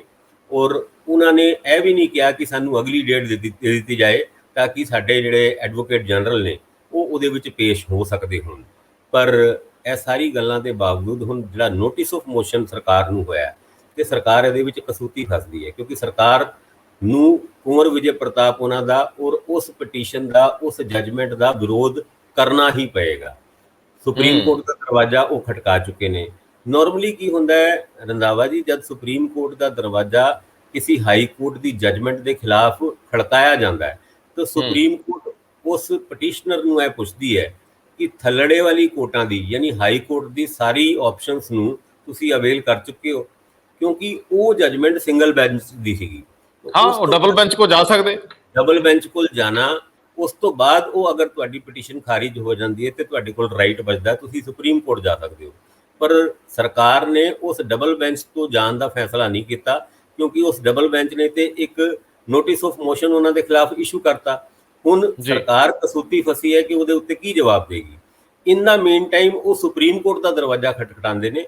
ਇਹਦੇ ਵਿੱਚ ਕਿਸੇ ਨਾ ਕਿਸੇ ਜਗ੍ਹਾ ਲੀਗੈਲਿਟੀ ਦੇ ਤੌਰ ਤੇ ਸਰਕਾਰ ਫਸਦੀ ਹੋਈ ਨਜ਼ਰ ਆ ਰਹੀ ਹੈ, ਕਿਉਂਕਿ ਇੱਕ ਪਾਸੇ ਨਵੀਂ SIT ਦਾ ਗਠਨ ਹੋ ਜਾਂਦਾ ਹੈ, ਉਹ SIT 2 ਕਦਮ ਚੱਲਦੀ ਹੈ, 4 ਕਦਮ ਪਿੱਛੇ ਆਉਂਦੀ ਹੈ। ਕੁਝ ਬੰਦੇ ਫੜਦੀ ਹੈ, ਉਹਨਾਂ ਨੂੰ ਜ਼ਮਾਨਤ ਹੋ ਜਾਂਦੀ ਹੈ। ਕਿਹਾ ਜਾਂਦਾ ਹੈ ਕਿ ਡੇਰਾ ਮੁਖੀ ਨੂੰ ਕਲੀਨ ਚਿੱਟ ਦੇਣ ਦੀ ਤਿਆਰੀ ਕੀਤੀ ਜਾ ਰਹੀ ਹੈ ਜਾਂ ਡੇਰਾ ਮੁਖੀ। ਜੀ ਤੁਸੀਂ ਠੀਕ ਹੋ ਭਾਸਕਰ ਸਾਹਿਬ, ਮੈਨੂੰ ਇੰਜ ਲੱਗਦਾ ਹੈ ਕਿ ਜਿਹੜੀ ਸਪੈਸ਼ਲ ਲੀਵ ਪਟੀਸ਼ਨ ਪੰਜਾਬ ਸਰਕਾਰ ਨੇ ਸੁਪਰੀਮ ਕੋਰਟ 'ਚ ਦਾਖਲ ਕੀਤੀ ਆ, ਕਿਤੇ ਇੱਕ ਅੱਧ ਤਰੀਕ ਬਾਅਦ ਕਿਤੇ ਉੱਥੋਂ ਵਾਪਸ ਪਾਉਂਦੇ ਪਹਿਲੀ ਹਾਈ ਕੋਰਟ ਨਾਲ ਭੇਜਤਾ ਜਾਵੇ ਕਿ ਪਹਿਲਾਂ ਡਬਲ ਬੈਂਚ ਦੀ ਆਪਸ਼ਨ ਅਵੇਲ ਕਰਕੇ ਆਓ, ਪਹਿਲਾਂ ਉੱਥੇ ਜਾਓ, ਉੱਥੋਂ ਬਾਅਦ ਸਾਡੇ ਕੋਲ ਆਉਣ ਲਈ ਤੁਹਾਡੇ ਰਾਹ ਰਸਤੇ ਖੁੱਲੇ ਨੇ। ਲੇਕਿਨ ਮੈਂ ਤੁਹਾਨੂੰ ਇੱਕ ਯਾਦ ਕਰਾਉਣਾ ਚਾਹੂੰਗਾ, ਜਦੋਂ ਕੁੰਵਰ ਵਿਜੇ ਪ੍ਰਤਾਪ ਅਸਤੀਫਾ ਦਿੰਦੇ ਆ ਜਾਂ ਇੰਟਰਵਿਊਜ਼ ਦੇ ਰਹੇ ਸੀਗੇ, ਉਸ ਪੀਰੀਅਡ ਦੇ ਵਿੱਚ ਉਹ ਐਡਵੋਕੇਟ ਜਨਰਲ ਜਿਹੜੇ ਪੰਜਾਬ ਦੇ, ਉਹਨਾਂ ਦੇ ਉੱਤੇ ਵੀ ਕਈ ਤਰ੍ਹਾਂ ਦੇ ਦੋਸ਼ ਲਾਉਂਦੇ ਸੀ। ਉਹ ਕਹਿੰਦੇ ਸੀ ਮੈਨੂੰ ਵੱਖ-ਵੱਖ ਵਕੀਲਾਂ ਦੇ ਦਫ਼ਤਰਾਂ ਦੇ ਬਾਹਰ ਜਾ ਕੇ ਖੜਨਾ ਪਿਆ, ਸਾਡੇ ਕੇਸ ਜਿਹੜੇ ਆ ਉਹ ਸਦਾ ਉਹਨਾਂ ਦੀ ਪੈਰਵਾਈ ਅਦਾਲਤਾਂ 'ਚ ਪ੍ਰੋਪਰ ਨਹੀਂ ਹੋਈ। ਖੈਰ, ਇਹ ਹੁਣ ਜਦੋਂ ਅਦਾਲਤ ਵਿੱਚ ਸੁਣਵਾਈ ਲਈ ਮਸਲੇ ਆਉਣਗੇ, ਕਿਉਂਕਿ ਡੇਟ ਤਾਂ ਥੋੜੀ ਲੰਬੀ ਪੈ ਗਈ, ਨਵੰਬਰ ਮਹੀਨੇ ਦੀ ਸ਼ਾਇਦ ਕੋਈ ਡੇਟ ਪਾਈ ਗਈ ਆ, ਲੇਕਿਨ ਮੈਨੂੰ ਲੱਗਦਾ ਹੈ ਕਿ ਮਾਣਯੋਗ ਉੱਚ ਅਦਾਲਤਾਂ ਨੂੰ ਇਹੋ ਜਿਹੇ ਮਸਲੇ ਜਲਦੀ ਨਾਲ ਹੱਲ ਜਾਂ ਜਲਦੀ ਨਾਲ ਸੁਣਵਾਈ 'ਚ ਲਿਆਉਣੇ ਚਾਹੀਦੇ ਆ, ਤਾਂ ਕਿ ਜਿੱਥੇ ਆਮ ਲੋਕਾਂ ਦੀਆਂ ਭਾਵਨਾਵਾਂ ਜੁੜੀਆਂ ਹੋਣ ਉਹਨਾਂ ਦੇ ਉੱਤੇ ਫੈਸਲੇ ਹੋ ਸਕਣ। ਖੈਰ, ਕੁੰਵਰ ਵਿਜੇ ਪ੍ਰਤਾਪ ਇਹਨੂੰ ਕਿਵੇਂ ਅੱਗੇ ਪਰਸਿਊ ਕਰਦੇ ਆ, ਕਿਉਂਕਿ ਉਹਨਾਂ ਨੇ ਵਕਾਲਤ ਦਾ ਉਹ ਸਰਟੀਫਿਕੇਟ ਹਾਸਲ ਕਰ ਲਿਆ, ਉਹ ਬਾਰ ਕੌਂਸਲ ਦੇ ਮੈਂਬਰ ਬਣ ਚੁੱਕੇ ਆ, ਕਿ ਉਹ ਕੋਈ ਇੱਕ ਹੋਰ ਐਪਲੀਕੇਸ਼ਨ ਮੂਵ ਕਰਕੇ ਜਲਦੀ ਸੁਣਵਾਈ ਲਈ ਵੀ ਕਹਿਣਗੇ, ਕਿਉਂਕਿ 2022 ਦੀ ਇਲੈਕਸ਼ਨ 'ਚ ਜੇ ਉਹਨਾਂ ਨੇ ਵੀ ਜਾਣਾ ਆ ਤਾਂ ਉਹ ਵੀ ਸੁਰਖਰੂ ਹੋ ਕੇ ਜਾਣਾ ਚਾਹਣਗੇ। ਖੈਰ, ਮੈਂ ਇਹਦੇ ਤੇ ਟਿੱਪਣੀ ਲੈਂਦਿਆਂ ਨਾਲ ਹੀ ਅੱਗੇ ਹੁਣ ਮਾਲੀ ਵਾਲੇ ਕੇਸ ਵੱਲ ਜਾਣਾ ਆ। ਆਪਾਂ ਕਾਹਲੀ ਦੇ ਵਿੱਚ ਉੱਧਰ ਵੱਧ ਚੱਲੀਏ ਕਿ ਨਵਜੋਤ ਸਿੰਘ ਸਿੱਧੂ ਨੇ ਦੋਵੇਂ ਜਿਹੜੇ ਆਪਣੇ ਸਲਾਹਕਾਰ ਸੀ ਉਹ ਬੁਲਾਏ ਹੋਏ ਸੀ। ਹਾਲਾਂਕਿ ਮਾਲੀ ਸਾਹਿਬ ਤਾਂ ਕਹਿੰਦੇ ਕਿ ਸਾਨੂੰ ਕੋਈ ਤਲਬ ਨਹੀਂ ਕੀਤਾ, ਕੁਝ ਚੈਨਲ ਕਹਿ ਰਹੇ ਕਿ ਤਲਬ ਕੀਤੇ ਆ, ਸਾਨੂੰ ਤਾਂ ਇਹ ਸਾਰੇ ਮਾਮਲਿਆਂ ਤੋਂ ਪਹਿਲਾਂ ਹੀ ਉਹਨਾਂ ਨੇ ਸੱਦਿਆ, ਕਈ ਦਿਨ ਪਹਿਲਾਂ ਮੀਟਿੰਗ ਨਿਰਧਾਰਤ ਹੋਈ ਸੀ। ਮਨੀਸ਼ ਤਿਵਾੜੀ ਜਿਹੜੇ ਹਾਈ ਕਮਾਂਡ ਦੇ ਨੇੜੇ ਮੰਨੇ ਜਾਂਦੇ ਹੁੰਦੇ ਸੀ, ਬਾਅਦ 'ਚ ਉਹ G23 'ਚ ਆ ਗਏ, ਲੇਕਿਨ ਕੈਪਟਨ ਦੇ ਨੇੜੇ ਨੇ। ਉਹਨਾਂ ਨੇ ਸਖਤੀ ਨਾਲ ਇੱਕ ਬਿਆਨ ਜਾਰੀ ਕੀਤਾ ਹੈ, ਬੜੀ ਸਖਤ ਭਾਸ਼ਾ ਹੈ, ਹਰੀਸ਼ ਰਾਵਤ ਨੂੰ ਉਹਦੇ 'ਚ ਐਡਰੈਸ ਕੀਤਾ ਸੀਗਾ ਕਿ ਇਹ ਐਕਸ਼ਨ ਲਓ, ਇੰਜ ਨਹੀਂ ਹੁੰਦਾ, ਕਸ਼ਮੀਰ ਭਾਰਤ ਦਾ ਅਨਿੱਖੜਵਾਂ ਅੰਗ ਆ। ਇੱਥੇ ਸੁਖਬੀਰ ਸਿੰਘ ਬਾਦਲ ਵੀ ਬੜੀ ਸਖਤ ਟਿੱਪਣੀ ਕਰ ਰਹੇ ਆ ਔਰ ਬਿਕਰਮ ਸਿੰਘ ਮਜੀਠੀਆ ਤੇ ਬਕਾਇਦਾ ਪ੍ਰੈਸ ਕਾਨਫਰੰਸ ਕਰ ਰਹੇ ਸੀਗੇ। ਮੇਰਾ ਇਹ ਸਵਾਲ ਆ ਕਿ ਪੰਜਾਬ ਦੇ ਮੁੱਦੇ ਜਿਹੜੇ ਸਿੱਧੂ ਲੈ ਕੇ ਜਾ ਰਹੇ ਸੀ, ਉਹਨਾਂ ਦੇ ਵਿੱਚ ਤਾਂ ਇਹਨਾਂ ਮਾਮਲਿਆਂ ਦੀ ਰੈਲੇਵੈਂਸ ਹੀ ਨਹੀਂ ਸੀ ਬਣਦੀ। ਜਿਹੜੇ ਸਲਾਹਕਾਰ ਸੀ ਉਹਨਾਂ ਨੇ ਜਿਹੜੇ ਮਸਲੇ ਲੈਂਦੇ ਆ ਉਹਦੇ ਨਾਲ ਸਿੱਧੂ ਲਈ ਸੰਕਟ ਜਿਹਾ ਖੜਾ ਹੋ ਗਿਆ। ਰਾਦਰ ਉਹ ਜਿਹੜੀ ਅਗਰੈਸ਼ਨ ਸੀ, ਜਿਹੜਾ ਹਮਲਾਵਰ ਸ਼ੈਲੀ ਸੀ ਸਿੱਧੂ ਦੀ, ਉਹਦੇ 'ਚ ਕੁਝ ਠਰਮਾ ਆ, ਉਹਨਾਂ ਨੂੰ ਬੈਕਫੁੱਟ ਤੇ ਆਉਣਾ ਪਿਆ, ਡਿਫੈਂਡ ਕਰਨਾ ਪੈ ਰਿਹਾ ਆਪਣੇ ਆਪ ਨੂੰ, ਭਾਵੇਂ ਕੁਝ ਨਾ ਬੋਲ ਕੇ ਹੀ, ਲੇਕਿਨ ਜੈਸਚਰ ਹੁੰਦੇ ਆ, ਬਾਡੀ ਲੈਂਗੁਏਜ ਹੁੰਦੀ ਆ। ਖੈਰ, ਇਹਨੂੰ ਕਿਵੇਂ ਲੈਂਦੇ ਹੋ ਸਾਰੇ ਮਾਮਲੇ ਨੂੰ? ਦੇਖੋ, ਜਦ ਤੋਂ ਇਹ 4 ਸਲਾਹਕਾਰ ਨਿਯੁਕਤ ਹੋਏ ਨੇ, ਪਹਿਲੇ ਇੱਕ ਸਲਾਹਕਾਰ ਨੇ ਤੇ ਜੁਆਇਨ ਕਰਨ ਤੋਂ ਮਨਾ ਕਰਤਾ ਸੀ, ਚਲੋ ਪ੍ਰਮੋਸ਼ਨ ਹੋ ਕੇ ਉਹ ਜੁਆਇਨ ਵੀ ਕਰ ਗਏ, ਪਰ ਕਿਸੇ ਵੀ ਸਲਾਹਕਾਰ ਨੇ ਕੋਈ ਹਜੇ ਤੱਕ ਚੰਗੀ ਸਲਾਹ ਜਾਂ ਉਸ ਸਲਾਹ ਦੇ ਉੱਤੇ ਸਿੱਧੂ ਉਹਨਾਂ ਦਾ ਕੋਈ ਐਕਸ਼ਨ ਦੇਖਿਆ ਗਿਆ ਹੋਏ, ਇਹ ਹਜੇ ਤੱਕ ਮਹਿਸੂਸ ਨਹੀਂ ਹੋਇਆ। ਕਿਸੇ ਜਗ੍ਹਾ ਛਪਿਆ ਨਹੀਂ, ਕਿਸੇ ਜਗ੍ਹਾ ਦੇਖਿਆ ਨਹੀਂ ਗਿਆ। ਪਰ ਉਹ ਸਲਾਹਕਾਰ, ਉਹਨਾਂ ਦੇ ਬਿਆਨਾਂ, ਉਹਨਾਂ ਦੀ ਫੇਸਬੁੱਕ ਪੋਸਟਾਂ ਦੇ ਉੱਤੇ ਪੰਜਾਬ ਦੇ ਵਿੱਚ ਰਫੜ ਪੈ ਗਿਆ। ਵਿਰੋਧੀ ਪਾਰਟੀਆਂ ਦੇ ਉੱਤੇ ਜਾਂ ਵਿਰੋਧੀ ਪਾਰਟੀਆਂ ਦੇ ਹੱਥ 'ਚ ਇੱਕ ਮੁੱਦਾ ਬੈਠੇ ਬਿਠਾਏ ਮਿਲ ਗਿਆ। ਉਹਨਾਂ ਨੇ ਸਿੱਧੂ ਸਮੇਤ ਸਲਾਹਕਾਰ ਦੋਨੋਂ ਲਪੇਟਤੀ। ਸਲਾਹਕਾਰ ਦੀ ਜਿਹੜੀ ਪੋਸਟਾਂ ਹੈਗੀਆਂ, ਉਹਦਾ ਜਸਟੀਫਿਕੇਸ਼ਨ, ਉਹਨੂੰ ਸਪੋਰਟ ਕਰਨਾ, ਮੈਨੂੰ ਲੱਗਦਾ ਹੈ ਕਿ ਜਿਹੜਾ ਵੀ ਵਿਅਕਤੀ ਰਾਜਨੀਤੀ ਦੇ ਵਿੱਚ ਰਹਿੰਦਾ ਹੋਏ ਔਰ 6 ਮਹੀਨੇ ਚੋਣਾਂ ਦੇ ਵਿੱਚ ਰਹਿੰਦੇ ਹੋਣ, ਉਹਨਾਂ ਪੋਸਟਾਂ ਨੂੰ, ਉਹਨਾਂ ਗੱਲਾਂ ਨੂੰ ਸਪੋਰਟ ਨਹੀਂ ਕਰ ਸਕਦਾ। ਪਰ ਦੂਜੇ ਪਾਸੇ ਸਿੱਧੂ ਉਹਨਾਂ ਦਾ ਇਸ ਮੁੱਦੇ ਤੇ ਚੁੱਪੀ ਧਾਰਨਾ ਔਰ ਹਰੀਸ਼ ਰਾਵਤ ਦਾ ਇਸ ਮੁੱਦੇ ਤੇ ਬਿਆਨ ਦੇਣਾ, ਇਹ ਆਪਣੇ ਆਪ ਵਿੱਚ ਇਹ ਗੱਲ ਸਾਬਿਤ ਕਰਦਾ ਹੈ ਕਿ ਮਨੀਸ਼ ਤਿਵਾਰੀ ਹਰੀਸ਼ ਰਾਵਤ ਉਹਨਾਂ ਨੂੰ ਅਪੀਲ ਕਰਦੇ ਨੇ ਕਿ ਸਿੱਧੂ ਦੇ ਸਲਾਹਕਾਰਾਂ ਦਾ ਕੋਈ ਕੁਝ ਕਰੋ, ਉਹਨਾਂ ਦੇ ਖਿਲਾਫ ਕੋਈ ਐਕਸ਼ਨ ਲਓ। ਹਰੀਸ਼ ਰਾਵਤ ਉਹਨਾਂ ਕਹਿੰਦੇ ਨੇ ਕਿ ਮੈਂ ਸਿੱਧੂ ਉਹਨਾਂ ਤੋਂ ਪੁੱਛਿਆ ਕਿ ਉਹ ਬਿਆਨ ਕਿੱਥੇ ਸੀ, ਉਹ ਕਹਿੰਦੇ ਵੀ ਇਹ ਤੋੜ ਮਰੋੜ ਕੇ ਲਿੱਤੇ ਗਏ ਨੇ ਔਰ ਵਿਰੋਧੀ ਪਾਰਟੀਆਂ ਸਿਆਸੀ ਲਾਹਾ ਲੈਣ ਵਾਸਤੇ ਇੱਦਾਂ ਦੇ ਬਿਆਨਬਾਜ਼ੀ ਦੇ ਵਿੱਚ ਕਰ ਰਹੀਆਂ। ਲੱਗਦਾ ਵੀ ਐਵੇਂ ਕਿ ਸਿਆਸੀ ਲਾਹਾ ਤੇ ਲਿੱਤਾ ਜਾ ਰਿਹਾ ਹੈ। ਮਾਲੀ ਉਹਨਾਂ ਦੇ ਇਹ ਪਰਸਨਲ ਬਿਆਨ ਨੇ। ਹੁਣ ਮਾਲੀ ਉਹਨਾਂ ਦੀ ਹਿਸਟਰੀ ਦੇ ਵਿੱਚ ਜਾਓ ਤੇ ਮਾਲੀ ਉਹਨਾਂ ਕਦੀ ਕੈਪਟਨ ਅਮਰਿੰਦਰ ਸਿੰਘ ਉਹਨਾਂ ਦੇ ਵੀ ਐਡਵਾਈਜ਼ਰ ਹੁੰਦੇ ਸੀ, ਗੁਰਸ਼ਰਨ ਸਿੰਘ ਉਹਨਾਂ ਦੇ ਵੀ ਐਡਵਾਈਜ਼ਰ ਹੁੰਦੇ ਸੀ ਔਰ ਅਕਾਲੀ ਸਟੇਜਾਂ ਤੋਂ ਵੀ ਉਹ ਦੇਖੇ ਗਏ ਨੇ। ਮੋਗਾ ਦੀ ਜਿਹੜੀ ਆਟਾ ਦਾਲ ਸਕੀਮ ਦੀ ਲਾਂਚਿੰਗ ਸੀਗੀ, ਉਹਦੇ ਵਿੱਚ ਮਾਲੀ ਉਹਨਾਂ ਉਸ ਸਟੇਜ ਤੇ ਬੈਠੇ ਹੋਏ ਸੀ ਔਰ ਜਿਹੜਾ BIS ਚਾਹਲ ਉਹਨਾਂ ਨੇ ਇੱਕ ਪੋਲੀਟੀਕਲ ਸੈੱਲ ਬਣਾਇਆ ਸੀਗਾ, ਉਸ ਸੈੱਲ ਦੇ ਵਿੱਚ ਇਹ ਇੱਕ ਐਕਟਿਵ ਮੈਂਬਰ ਸੀਗੇ। ਭਾਵੇਂ ਇਹਨਾਂ ਨੇ ਕੋਈ ਬਹੁਤਾ ਉਹਦੇ ਵਿੱਚ ਬਿਆਨਬਾਜ਼ੀ ਜਾਂ ਐਕਸ਼ਨ ਤੇ ਨਹੀਂ ਲਿੱਤਾ, ਪਰ ਇਹ ਸਿਆਸੀ ਤੌਰ ਤੇ ਭਾਵੇਂ ਕਿਸਾਨੀ ਅੰਦੋਲਨ ਨਾਲ ਜੁੜੇ ਹੋਣ, ਦੀਪ ਸਿੱਧੂ ਉਹਨਾਂ ਨੂੰ ਫੇਲ ਕਰਨ ਵਿੱਚ ਉਹਨਾਂ ਦਾ ਕਾਫੀ ਵੱਡਾ ਰੋਲ ਰਿਹਾ ਸੀਗਾ ਇਸ ਕਿਸਾਨੀ ਸੰਘਰਸ਼ ਦੇ ਵਿੱਚ। ਪਰ ਇਹ ਸਾਰੀ ਚੀਜ਼ਾਂ ਨੂੰ ਦੇਖਦੇ ਹੋਏ ਅਗਰ ਮਾਲੀ ਉਹਨਾਂ ਨੇ ਇੱਦਾਂ ਦੀ ਸਟੇਟਮੈਂਟ ਦਿੱਤੀ ਹੈ, ਭਾਵੇਂ ਹੁਣ ਉਹ ਕਹਿ ਰਹੇ ਨੇ ਕਿ ਮੇਰੀ ਸਟੇਟਮੈਂਟਾਂ ਨੂੰ, ਮੇਰੀ ਪੋਸਟ ਨੂੰ ਤੋੜ ਮਰੋੜ ਕੇ ਮੀਡੀਆ ਨੇ ਪ੍ਰੋਜੈਕਟ ਕੀਤਾ ਹੈ ਜਾਂ ਪੇਸ਼ ਕੀਤਾ ਹੈ, ਉਹ ਲੱਗਦਾ ਨਹੀਂ। ਇਹ ਹਰ ਕਿਸੇ ਸਿਆਸੀ ਆਗੂ ਦਾ ਇੱਕੋ ਹੀ ਰੋਲ ਹੁੰਦਾ, ਜਦ ਕਦੀ ਫਸ ਜਾਂਦਾ ਆਪਣੀ ਸਟੇਟਮੈਂਟਾਂ ਦੇ ਉੱਤੇ ਤੇ ਉਹ ਇਹ ਕਹਿੰਦਾ ਮੀਡੀਆ ਨੇ ਮੇਰਾ ਬਿਆਨ ਤੋੜ ਮਰੋੜ ਕੇ ਪੇਸ਼ ਕੀਤਾ। ਪਰ ਇਹ ਤੇ ਇੱਕ ਫੇਸਬੁੱਕ ਪੋਸਟ ਸੀਗੀ, ਪੁਰਾਣੀ ਸੀਗੀ, ਨਵੀਂ ਸੀਗੀ, ਆਹ ਤੇ ਮਾਲੀ ਉਹਨਾਂ ਦੱਸ ਸਕਦੇ ਨੇ। ਪਰ ਫਿਲਹਾਲ ਉਹ ਨਵੀਂ ਪੋਸਟ ਸੀਗੀ, ਉਹ ਇੰਦਰਾ ਗਾਂਧੀ ਉਹਨਾਂ ਦੀ ਗਨ ਨਾਲ ਫੋਟੋ, ਨਾਲ ਪਿੱਛੇ ਕੰਕਾਲ। ਮਾਲੀ ਉਹਨਾਂ ਸ਼ੋਅ ਕੀ ਕਰਨਾ ਚਾਹੁੰਦੇ ਸੀਗੇ? ਇਹਨਾਂ ਮੁੱਦਿਆਂ ਦੇ ਉੱਤੇ ਅਗਰ ਸਿੱਧੂ ਉਹਨਾਂ ਨੇ ਅੱਜ ਇਹ ਦੋ ਸਲਾਹਕਾਰਾਂ ਨਾਲ ਮੀਟਿੰਗ ਕੀਤੀ ਹੈ ਤੇ ਮੈਨੂੰ ਲੱਗਦਾ ਤੇ ਹੈ ਕਿ ਸਿੱਧੂ ਉਹਨਾਂ ਨੇ ਅੱਜ ਸਲਾਹ ਦਿੱਤੀ ਹੋਏਗੀ ਕਿ ਇੱਦਾਂ ਦੇ ਕੋਈ ਕੰਮ ਨਾ ਕਰੋ ਜਿਹਦੇ ਕਰਕੇ ਮੈਨੂੰ ਜਾਂ ਪੰਜਾਬ ਨੂੰ ਜਾਂ ਪੰਜਾਬ ਦੇ ਆਗੂਆਂ ਨੂੰ, ਕਾਂਗਰਸ ਪਾਰਟੀ ਨੂੰ ਕੋਈ ਨੁਕਸਾਨ ਹੋਏ। ਉਹ ਕਿੰਨੀ ਕੁ ਸਲਾਹ ਸਿੱਧੂ ਉਹਨਾਂ ਦੀ ਮੰਨਦੇ ਨੇ, ਕਿਉਂਕਿ ਜਦ ਉਹ ਸਲਾਹ ਦੇਣਗੇ ਸਿੱਧੂ ਉਹਨਾਂ ਮੰਨਣਗੇ ਨਹੀਂ ਮੰਨਣਗੇ, ਉਹ ਸਿੱਧੂ ਉਹਨਾਂ ਦਾ ਪ੍ਰੈਰੋਗੇਟਿਵ ਹੈ। ਔਰ ਦੂਜੇ ਪਾਸੇ ਸਿੱਧੂ ਉਹਨਾਂ ਨੇ ਜਿਹੜੀ ਅੱਜ ਸਲਾਹਕਾਰਾਂ ਨੂੰ ਦਿੱਤੀ ਹੋਈ ਨਹੀਂ ਹੈ, ਉਹ ਵੀ ਸਲਾਹਕਾਰਾਂ ਦਾ ਪ੍ਰੈਰੋਗੇਟਿਵ ਹੈ ਕਿ ਉਹ ਸਲਾਹਾਂ ਨੂੰ ਮੰਨਦੇ ਹੈ ਜਾਂ ਨਹੀਂ ਮੰਨਦੇ ਹੈ। ਉਹਨਾਂ ਦੀ ਛੁੱਟੀ ਹੋਏਗੀ ਨਹੀਂ ਹੋਏਗੀ, ਇਸ ਉੱਤੇ ਅੱਜ ਕੋਈ ਫੈਸਲਾ ਨਹੀਂ ਹੋਇਆ। ਔਰ ਲੱਗਦਾ ਹੈ ਕਿ ਛੁੱਟੀ ਕਰਨ ਦੇ ਮੂਡ ਵਿੱਚ ਨਵਜੋਤ ਸਿੰਘ ਸਿੱਧੂ ਉਹਨਾਂ ਹੈ ਨਹੀਂ। ਔਰ ਜਿਹੜੀ ਹਰੀਸ਼ ਰਾਵਤ ਦੇ ਨਾਲ ਨਵਜੋਤ ਸਿੰਘ ਸਿੱਧੂ ਉਹਨਾਂ ਦੀ ਗੱਲਬਾਤ ਦਾ ਜ਼ਿਕਰ ਅਸੀਂ ਅੱਜ ਦੇ ਸਵੇਰ ਦੇ ਪ੍ਰੋਗਰਾਮ ਦੇ ਵਿੱਚ ਕੀਤਾ ਸੀਗਾ, ਉਹ ਹਜੇ ਤੱਕ ਉੱਦਾਂ ਦੀ ਉੱਦਾਂ ਹੀ ਹੈਗੀ ਹੈ। ਉਹ ਗੱਲਾਂ ਹੋਈ ਸੀਗੀ, ਉਹਦੀ ਪੁਸ਼ਟੀ ਅਸੀਂ ਸਵੇਰ ਦੇ ਪ੍ਰੋਗਰਾਮ ਦੇ ਵਿੱਚ ਵੀ ਕੀਤੀ ਸੀਗੀ। ਪਰ ਅੱਗੇ ਚੱਲ ਕੇ ਇੱਦਾਂ ਦੇ ਸਲਾਹਕਾਰ ਔਰ ਇੱਦਾਂ ਦੀ ਗੱਲਾਂ ਕਰਕੇ ਸਿੱਧੂ ਉਹਨਾਂ ਵਾਸਤੇ ਕਿੰਨੀਆਂ ਮੁਸੀਬਤਾਂ ਖੜੀ ਕਰ ਸਕਦੇ ਨੇ, ਕਿਉਂਕਿ ਗੱਲ ਤੇ ਪੰਜਾਬ ਦੇ ਮੁੱਦਿਆਂ ਦੀ ਹੋਣੀ ਚਾਹੀਦੀ ਸੀ। ਦੂਜੇ ਪਾਸੇ ਜਿਹੜੇ ਉਹ ਗਰਗ ਸਾਹਿਬ ਹੈਗੇ ਨੇ, ਪਿਆਰੇ ਲਾਲ ਗਰਗ, ਉਹ ਕੈਪਟਨ ਅਮਰਿੰਦਰ ਸਿੰਘ ਉਹਨਾਂ ਨਾਲ ਇੱਦਾਂ ਦੀ ਸਟੇਟਮੈਂਟ ਦੇ ਰਹੇ ਨੇ ਕਿ ਜਿੱਦਾਂ ਉਹਨਾਂ ਦੀ ਲੜਾਈ ਸਿੱਧੀ ਕੈਪਟਨ ਅਮਰਿੰਦਰ ਸਿੰਘ ਉਹਨਾਂ ਨੇ, ਉਹ ਭੁੱਲ ਜਾਂਦੇ ਨੇ ਕਿ ਉਹਨਾਂ ਨੇ ਸਿੱਧੂ ਉਹਨਾਂ ਨੂੰ ਸਿਰਫ ਸਲਾਹ ਦੇਣੀ ਹੈ ਔਰ ਸਲਾਹ ਦੇਣ ਤੋਂ ਬਾਅਦ ਐਕਸ਼ਨ ਸਿੱਧੂ ਸਾਹਿਬ ਨੇ ਲੈਣਾ ਹੈ। ਪਰ ਸਿੱਧੂ ਉਹਨਾਂ ਵੀ ਇਹਨਾਂ ਸਾਰੇ ਮੁੱਦਿਆਂ ਤੇ ਹਜੇ ਚੁੱਪੀ ਧਾਰ ਕੇ ਬੈਠੇ ਹੋਏ ਨੇ। ਇਹ ਵੀ ਇੱਕ ਪ੍ਰਸ਼ਨ ਚਿੰਨ੍ਹ ਲੱਗਦਾ ਇਸ ਗੱਲ ਦੇ ਉੱਤੇ ਕਿ ਸਿੱਧੂ ਉਹਨਾਂ ਦੇ ਮਨ 'ਚ ਕੀ ਹੈ ਕਿ ਸਿੱਧੂ ਉਹਨਾਂ ਦੀ ਸਲਾਹ ਕਰਕੇ ਤੇ ਇਹ ਬਿਆਨ ਨਹੀਂ ਦਿੱਤੇ ਸੀ ਉਹਨਾਂ ਨੇ। ਚਲੋ ਆਗੇ ਦੇਖੋ ਹੋਤਾ ਹੈ ਕਿ ਮੈਂ ਲਗਾਤਾਰ, ਕਿਉਂਕਿ ਤੁਹਾਡੇ ਨਾਲ ਮੇਰਾ ਧਿਆਨ ਕੁਝ ਖਬਰਾਂ ਦੇ ਵਿੱਚ ਵੀ ਚੱਲਦਾ ਪਿਆ ਸੀ, ਕਿਉਂਕਿ ਇਸ ਵੇਲੇ ਬੜੀ ਤੇਜ਼ੀ ਨਾਲ ਘਟਨਾਵਾਂ ਵਾਪਰਦੀਆਂ। ਸੋਸ਼ਲ ਮੀਡੀਆ ਤੇ ਇੱਕ ਖਬਰ ਤੇਜ਼ੀ ਨਾਲ ਚੱਲਦੀ ਪਈ ਆ ਕਿ ਸੁੱਚਾ ਸਿੰਘ ਛੋਟੇਪੁਰ ਜਿਹੜੇ ਸਾਬਕਾ ਪ੍ਰਧਾਨ ਨੇ ਆਮ ਆਦਮੀ ਪਾਰਟੀ ਪੰਜਾਬ ਦੇ, ਉਹ ਅਕਾਲੀ ਦਲ 'ਚ ਸ਼ਾਮਲ ਹੋ ਗਏ। ਇਹਦੀ ਕੋਈ ਪੁਸ਼ਟੀ ਕਿਸੇ ਜ਼ਿੰਮੇਵਾਰ ਧਿਰ ਵੱਲੋਂ ਤਾਂ ਹੋ ਨਹੀਂ ਰਹੀ, ਲੇਕਿਨ ਕੁਝ ਸੋਸ਼ਲ ਮੀਡੀਆ ਦੀਆਂ ਪੋਸਟਾਂ ਇਸ ਗੱਲ ਵੱਲ ਇਸ਼ਾਰਾ ਕਰ ਰਹੀਆਂ ਕਿ ਕੋਈ ਇਸ ਤਰ੍ਹਾਂ ਦੀ ਐਕਟੀਵਿਟੀ ਹੋਈ ਆ। ਖੈਰ, ਇਹਦੇ ਤੇ ਅੱਗੇ ਜਾ ਕੇ ਗੱਲ ਕਰਦੇ ਹਾਂ। ਜੇਕਰ ਇਸ ਤਰ੍ਹਾਂ ਹੋਇਆ ਹੈ ਤਾਂ ਮਾਝੇ ਦੇ ਵਿੱਚ ਖਾਸ ਤੌਰ ਤੇ ਕਾਦੀਆਂ ਔਰ ਡੇਰਾ ਬਾਬਾ ਨਾਨਕ ਹਲਕੇ 'ਚ ਸੁੱਚਾ ਸਿੰਘ ਛੋਟੇਪੁਰ ਵਿਚਰਦੇ ਰਹੇ ਆ, ਵੱਡਾ ਆਧਾਰ ਆ। ਸੁੱਚਾ ਸਿੰਘ ਲੰਗਾ ਜਿਹੜੇ ਇੱਕ ਮੁਸ਼ਕਿਲ ਦੇ ਵਿੱਚ ਫਸੇ ਹੋਏ ਆ ਔਰ ਅਕਾਲ ਤਖਤ ਤੋਂ ਲਗਾਤਾਰ ਮਾਫੀ ਲਈ ਯਤਨ ਕਰ ਰਹੇ ਆ, ਜੇਕਰ ਸੁੱਚਾ ਸਿੰਘ ਛੋਟੇਪੁਰ ਅਕਾਲੀ ਦਲ ਵੱਲੋਂ ਡੇਰਾ ਬਾਬਾ ਨਾਨਕ ਤੋਂ ਆਉਂਦੇ ਆ ਤਾਂ ਜਥੇਦਾਰ ਲੰਗਾਹ ਦਾ ਸਿਆਸੀ ਕੈਰੀਅਰ ਇੱਕ ਤਰ੍ਹਾਂ ਨਾਲ ਖਤਮ ਹੋ ਜਾਊਗਾ।